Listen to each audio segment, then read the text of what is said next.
আসসালামু আলাইকুম সুপ্রিয় ষষ্ঠ শ্রেণীর শিক্ষার্থীদেরকে আজকের বাংলাদেশ ও বিশ্ব পরিচয় ক্লাসে স্বাগতম জানাচ্ছি। বাংলাদেশ ও বিশ্ব পরিচয় ক্লাসে আজকে আমরা তোমাদের ৮ পৃষ্ঠার যে অনুশীলনী সৃজনশীলটি রয়েছে ১ নম্বর, সেই সৃজনশীলটি নিয়ে হাজির হয়েছি এবং এই সৃজনশীলটির উত্তর আমরা বেসিক্যালি আলোচনা করব। যেভাবে লিখলে তোমরা ভালো মার্কস পাবে। অনেকেই এই উত্তরটি খোঁজাখুঁজি করছো, কিন্তু আসলে উত্তরটি খুব ভালোভাবে গুছিয়ে কোথাওই লেখা নেই। সো আমরা চেষ্টা করেছি তোমাদের জন্য সর্বোচ্চ নম্বর পাওয়ার ক্ষেত্রে সাহায্য করে এরকম একটি উত্তর তৈরি করার জন্য।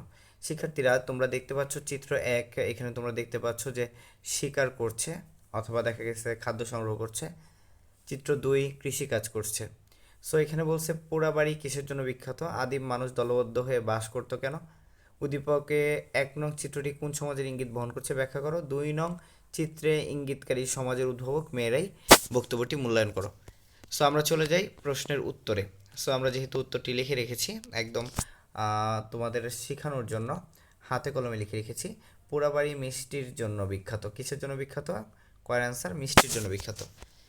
খতে বলছিল যে আদিমকালে মানুষ নিজে মানে এক দলবদ্ধভাবে বাস করতো কেন? সো আমরা এটার জ্ঞানটা আগে লিখব যে আদিমকালে মানুষ নিজেদের আত্মরক্ষার জন্য দলবদ্ধ হয়ে বাস করত।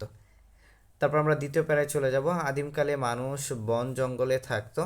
বন জঙ্গলে অনেক হিংস্র প্রাণী বাস করত। তাদের সাথে আদিম মানুষেরা লড়াই করতে পারতো না। তাই আদিমকালের মানুষেরা নিজেদের আত্মরক্ষার জন্য দলবদ্ধভাবে বসবাস করত। গতে ছিল উদ্দীপকের ১ নং চিত্রটি শিকার ও খাদ্য সংগ্রহ ভিত্তিক সমাজের ইঙ্গিত বহন করে। এটা আমরা ফার্স্ট হচ্ছে জ্ঞানটাই দিব যে এই ইঙ্গিতটা বহন করতেছে। শিকার ও খাদ্য সংগ্রহ ভিত্তিক সমাজ হচ্ছে মানব সমাজের আদিমতম রূপ। তখন স্থায়ী কোনো বাড়িঘর ছিল না, মানুষ গুহায় ও বন জঙ্গলে বাস করত। সো এরপর আমরা দেখি ফল ফুল সংগ্রহ, পশু পাখি ও মৎস্য শিকার ছিল আদিম সমাজের প্রধান কাজ। সে সময় পাথরই ছিল, দেখো পাথর অনেকেই আসলে বুঝতে পারো না, তারপর দেখাচ্ছি পাথরই ছিল একমাত্র হাতিয়ার। এই কারণে এই সমাজকে ঠিক আছে, এই কারণে এই সমাজকে প্রাগৈতিহাসিক ঐতিহাস বা প্রস্তর যুগের সমাজও বলা হয়। উদ্দীপকের চিত্রে শিকারের মাধ্যমে খাদ্য সংগ্রহের দিকটি প্রকাশ করা হয়েছে। এ সমাজের উল্লেখযোগ্য হাতিয়ারগুলো হচ্ছে খাঁচ কাটা বল্লম, মাছ ধরার হারপুন, তারপরে হাড়ের সুই ইত্যাদি। শীত ও রোদে বৃষ্টি থেকে রক্ষা পাওয়ার জন্য মানুষ গাছের ছাল ও লতাপাতা এবং পশুর চামড়া ব্যবহার করত। এই সময়ের ঘটনা। অর্থাৎ তাইলে তোমরা বলতে পারো লাস্টে এটা লিখে দিবা এভাবে যে তাই অবশেষে বলা যায় যে উদ্দীপকের ১ নং চিত্রটি শিকার ও খাদ্য সংগ্রহভিত্তিক সমাজের ইঙ্গিত বহন করছে।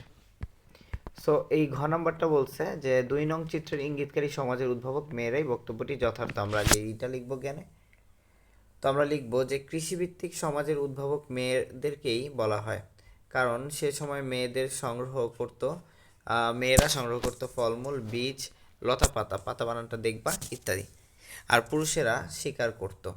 ফলমূল, বীজ, লতাপাতা সংগ্রহ করতে গিয়েই মেয়েরা কৃষিকাজের উদ্ভব করে।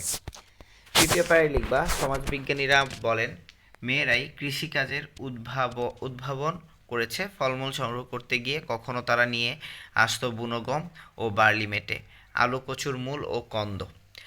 আস্তানার আশেপাশে গম ও বার্লির যেসব দানা পড়তো তা থেকে গজিয়ে উঠতো চারাগাছ। সো এটা ছিল তৃতীয় প্যারা। এরপর দেখো চতুর্থ প্যারা। প্রথমে মেয়েরা তাদের বসবাসের আশেপাশে পতিত জমিতে একটি লম্বা লাঠি বা পশুর শিং দিয়ে মাটি গর্ত করে বীজ বপন ও ফলমূল উৎপাদন করত। ফল পাকলে পশুর চোয়ালে হাড় দিয়ে ফসল কাটতো।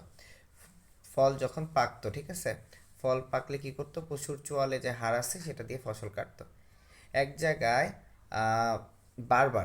এটা বারবার হবে, এক জায়গায় বারবার এমন ফসল ফলানো যেত না বলে তাদের জীবন ছিল যাযাবর প্রকৃতি।